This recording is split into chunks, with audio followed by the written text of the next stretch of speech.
दोस्तों, अगर आप ज़ेब्रा इफेक्ट समझ गए तो शायद आप वुल्फ बन जाओगे, क्योंकि वुल्फ अपने आप में चालाक, शातिर, इंटेलिजेंट, कॉन्फिडेंट, ब्रेव एनिमल होता है। दोस्तों, स्वागत है आप सभी का आपके अपने इस 5 PM शो पर।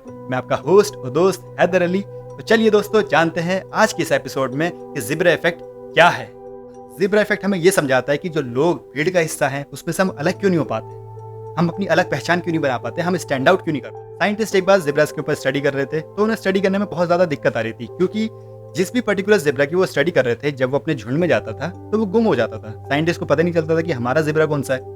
तो फिर उन्होंने एक टेक्निक करी कि जिस ज़ेब्रा की उन्हें स्टडी करनी थी उसके ऊपर एक रेड डॉट लगा दिया कि हम इसको ईजिली ट्रैक कर पाएंगे, इसको ईजिली समझ पाएंगे, इसके ऊपर मतलब अंडरस्टैंडिंग करेंगे, उसकी नेचर देखेंगे, किस तरीके से वो वर्क करता है, किस तरीके से रहता है, ये सब चीज़ें वो देखना चाहते थे।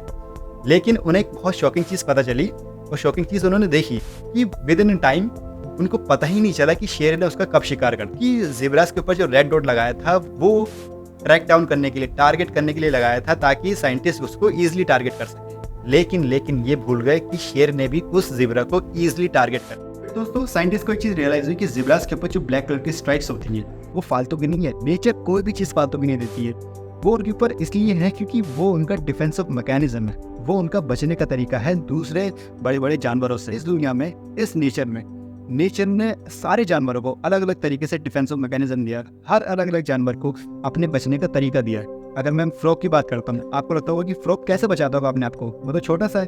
फ्रॉग के अंदर एक स्पेशल क्वालिटी होती है कि वो अपने आप को, जब उसको लगता है कि वो खतरे में है, वो अपनी बॉडी को फुला लेता है।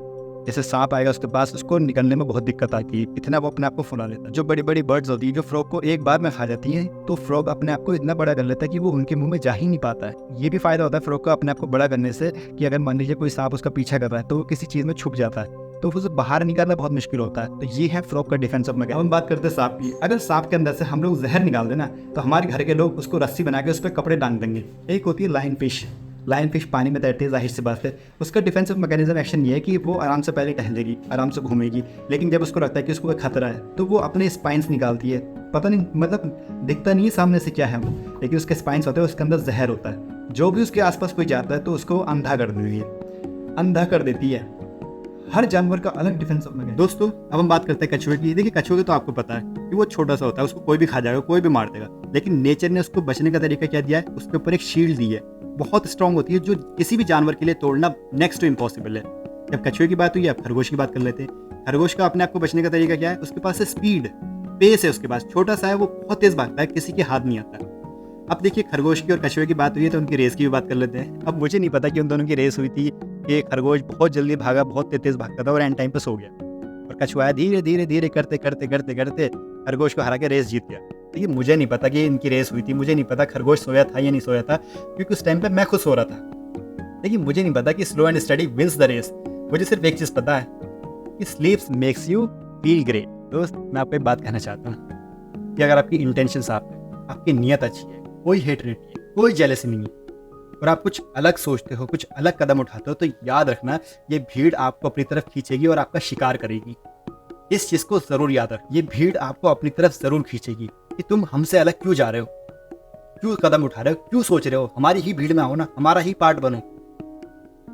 लेकिन आपको याद रखना, ज़ेब्रा इफेक्ट, आपकी जब कोई इंटेंशन ही गलत नहीं है, नीयत साफ है, कोई जेलसी नहीं है, कोई हेटरेट नहीं है, तो क्या दिक्कत है मुझे अलग करने के लिए?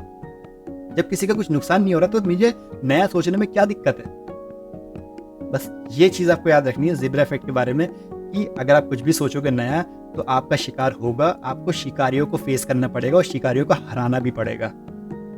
आपको पूरा वुल्फ बनना पड़ेगा, चालाक, शातिर, ब्रेव, इंटेलिजेंट। मैं आपको एक एग्जांपल देता हूँ। मैंने एक मूवी देखी थी और उस मूवी में ये था कि बहुत टाइम पहले, मतलब उस टाइम पर रिलीजन सही से जस्टिफाइड नहीं थे, उस टाइम पर मेडिकल साइंस जीरो थी, 0%। कुछ नहीं पता था लोगों को, बस पेड़ वेड़ की पत्ती वत्ती काट के ट्रीटमेंट करते थे। लोगों को पता ही नहीं होता था क्या हो रहा है हमारी बॉडी में। और उस टाइम पर हमारी बॉडी को काटना, चीर फाड़ करना, धर्म के हिसाब से वो बहुत ही गलत माना जाता था। और धर्म के हिसाब से मतलब अगर किसी ने गलती से कर भी दिया तो उसको सजा होती थी फांसी की। तो ये धर्म के बिल्कुल सख्त खिलाफ था। तो उसमें एक बच्चा होता है, उसकी बचपन में उसकी मम्मी की डेथ हो जाती है किसी बीमारी की वजह से। तो वो कहता है कि मेरे को डॉक्टर बनना है, मेरे को इंसानों को ठीक करना है। तो जब वो डॉक्टर कहता है कि वो मतलब सोचता है इस तरीके से, वो सामने लोगों के सामने, जो बड़े बड़े लोग हैं उनके सामने कहता है कि जब तक मैं बॉडी नहीं काटूंगा, मुझे पता नहीं चलेगा कि उसकी बॉडी में है क्या, तो मैं सही कैसे करूंगा। वो जितने सारे धर्म के ठेकेदार थे, जितने भी सारे लोग थे, या फिर हम कहते हैं राजा, बड़े बड़े लोग, सब लोग उसके खिलाफ थे, सब के सब लोग उसके खिलाफ। आप सोच रहे हैं, ना ही कोई उसकी इंटेंशन गलत थी, ना ही कोई जेलसी थी, ना ही कोई हेट्रेट था, सिर्फ उसका एक स्टेप था, उसका एक इनोवेशन था, उसका एक खुद का आइडिया था, उसका एक खुद का डिसीजन था जो कि भीड़ से अलग था।